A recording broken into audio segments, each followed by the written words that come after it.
Ready to explode your podcast's reach and snag new listeners with super shareable audio clips from your episodes. First, log into your Buzzsprout account and navigate to the episodes section here. You'll see a list of all your published podcasts. Choose the episode you want to create a soundbite from, and click on the Soundbites button next to it. Now you're on the Soundbite Creation page.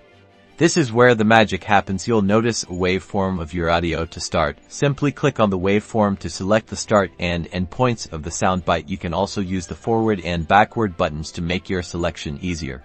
Refine your selection. You have the ability to further edit these start and end times by manually adjusting the numerical values. Fine-tuning is key to maximizing the impact of your soundbite. Before creating, name your soundbite something descriptive that's easy to find. Click the Create Soundbite button.